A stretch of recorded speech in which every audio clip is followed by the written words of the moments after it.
Swastiastu, Namo Buddhaya, Salam Kebajikan. Perkenalkan, kami dari Dream Team Investigasi akan membahas kasus kecurangan perusahaan X. Perkenalkan, nama saya Reha Rafikaria Jamili. Perkenalkan, nama saya Citra Kambulan Priscilla. Perkenalkan, nama saya Niken Kendrio Marbun. Halo, perkenalkan nama saya Milka Arifina Saragi. Perkenalkan, nama saya Grisha Simanjuntak. Seperti yang telah kita ketahui, fraud adalah suatu tindakan yang disengaja untuk mendapatkan keuntungan pribadi dan merugikan orang lain. Terdapat 3 jenis fraud. Yang pertama yaitu fraud terhadap aset, yang kedua fraud terhadap laporan keuangan, dan yang ketiga adalah fraud terhadap korupsi. Adapun yang menjadi profil dari perusahaan X ialah sebuah perusahaan Jepang yang bergerak pada bidang optik, gambar, dan industri elektronik, di mana perusahaan X ini didirikan oleh Tomo pada tanggal 12 Oktober 1919 dan sudah berkembang di seluruh negara. Baik, di sini saya akan menjelaskan skandal kasus perusahaan X. Kasus ini muncul ketika majalah bisnis kecil yang bernama Fakta di Jepang menunjukkan kecurigaannya terkait jumlah uang yang dikeluarkan oleh perusahaan X untuk mengakuisisi SM Group. SM Group merupakan perusahaan yang memproduksi alat kesehatan yang berada di Inggris. Ketika perusahaan X mengakuisisi perusahaan SM Group, mereka mengeluarkan uang sebesar 2,2 miliar US dollar dan juga untuk melibatkan biaya pada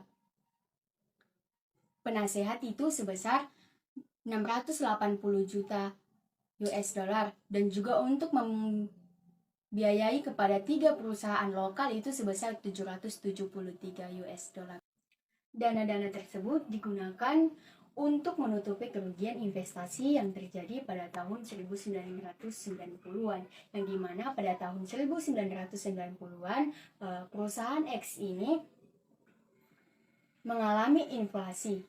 Oleh karena itu, perusahaan Eropa lainnya mendepresiasi dolar terhadap yen. Dan pada saat itu juga, perusahaan X ini mengalami kerugian sebesar 730 juta US dollar. Dan pada saat terjadi kerugian, pihak manajemen dari perusahaan X ini menutupi kerugian tersebut. Untuk menutupi kerugian yang terjadi, perusahaan X ini melakukan investasi tambahan yang ternyata malah mengalami kerugian sebesar 1 miliar US dollar. Pada saat tercuaknya kasus ini, Benny selaku CEO baru dari perusahaan X ini melakukan penyelidikan terhadap perusahaan X, yang dimana skandal dari kasus perusahaan X ini sudah terjadi selama 20 tahun lamanya. Pihak-pihak yang terlibat yaitu Benny, Budi, Rio, Doni, Aldi, Ali, dan Tony. Pelanggaran kode etik, yang dimana pelanggaran kode etik pada perusahaan X ini ada 2, yaitu tata kelola yang buruk. Tata kelola yang buruk pada perusahaan X ini terjadi pada CEO yang bernama Benny. Dia dipecat secara tidak hormat karena ingin melaporkan laporan keuangan perusahaan X kepada publik. Yang kedua, manipulasi laporan keuangan terorganisir, yang dimana laporan keuangan dari perusahaan X ini ditutup sangat rapat atau disembunyikan selama 20 tahun lamanya. Nah, saya akan menjelaskan tentang dampak skandal kasus pada perusahaan X. Kasus manipulasi data keuangan oleh perusahaan besar seperti perusahaan X tentunya menimbulkan berbagai masalah besar. Salah satunya dengan kasus ini, saham perusahaan X menjadi turun drastis sebesar 70% nilai pasar atau setara dengan 5,1 triliun pada tahun 2011, sehingga mengakibatkan perekonomian perusahaan tersebut menjadi turun drastis. Nah, jadi perusahaan X memutuskan untuk menjual beberapa sahamnya kepada perusahaan Y untuk menghindari ancaman gulung tikar atau kebangkrutan pada perusahaan X tersebut.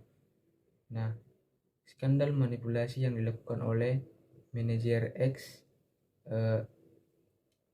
membuat perusahaan X mendapatkan ancaman akan dihapuskannya dari STI. Nah, jadi jika perusahaan X ini tidak segera menjelaskan adanya masalah laporan keuangan pada perusahaan mereka tersebut, maka akan mendapatkan isu bahwa para investor tidak percaya lagi untuk menanamkan modal atau saham kepada perusahaan mereka tersebut. Selanjutnya saya akan menjelaskan penyelesaian kasusnya. Perusahaan perlu menanamkan budaya anti penyuapan yang spesifik dan kepentingan dan kebijakan yang tegas. Semua dewan direksi perlu pelatihan tahunan yang setiap tahunnya mengakui kode etik tambahan khusus selain kode biasa. Peraturan pemerintah di mana kasus terjadi dibuat lebih ketat apabila individu atau kelompok melakukan kecurangan pada sebuah organisasi yang merugikan banyak kalangan. Pemerintah lebih memperketat pengaturan mengenai hukumnya. Mendengarkan pihak-pihak yang berkepentingan di luar internal perusahaan pada kasus skandal Olympus. Hal ini bertentangan dengan norma Jepang dan perusahaan publik. Sebagian besar orang Jepang melihat orang non-Jepang termasuk direktur independen dan audit eksternal sebagai campur tangan. Oleh karena itu, hal ini yang harus diubah.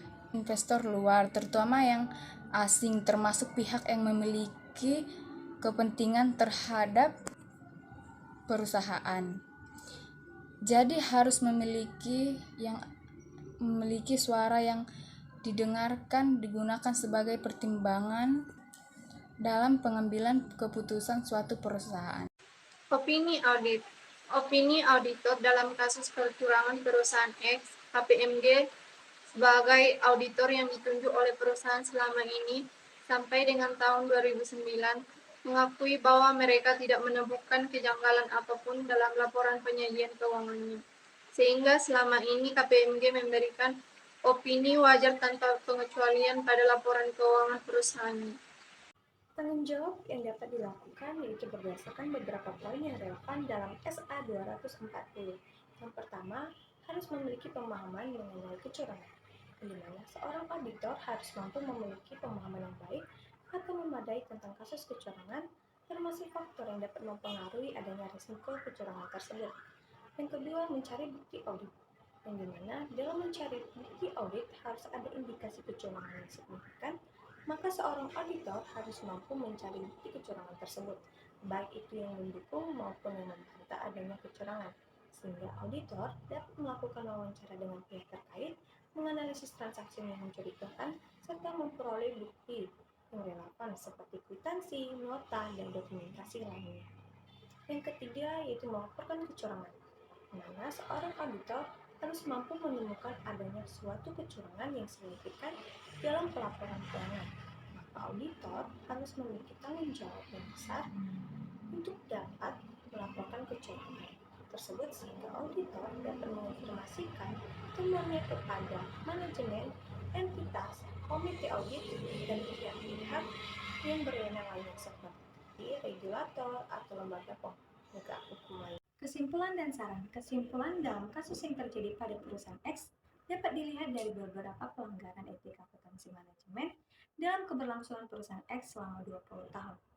Karena hal tersebut, perusahaan X mengalami kerugian sebesar 75% nilai pasarnya atau setara dengan 5,1 triliun, sehingga membuat para investor menjadi kurang percaya untuk berinvestasi di perusahaan X. Saran dari kami untuk perusahaan X, sebaiknya perusahaan X harus mempertimbangkan lagi untuk menerapkan tata kelola perusahaan yang lebih ke barat, yang dimana komite audit dan direksi dipisahkan dalam perusahaan. Perusahaan X juga harus dapat mengimplementasikan budaya independensi atau keterbukaan atas informasi yang terjadi pada perusahaannya, sehingga perusahaan X ini dapat mempertahankan citranya lebih lagi ke depan publik. Sekian hasil pembahasan dari kelompok kami mengenai kasus kecurangan perusahaan X ini. Apabila ada kesalahan dan kekeliruan kami dalam bertutur kata, kami mohon maaf dan semoga video ini dapat bermanfaat bagi kita semua. Saya, perwakilan dari tim kami, mengucapkan terima kasih kepada dosen pengaku dan terima kasih juga kepada teman-teman sekelompok saya atas kerjasamanya sehingga tugas ini dapat selesai dengan baik. Sekian dan terima kasih.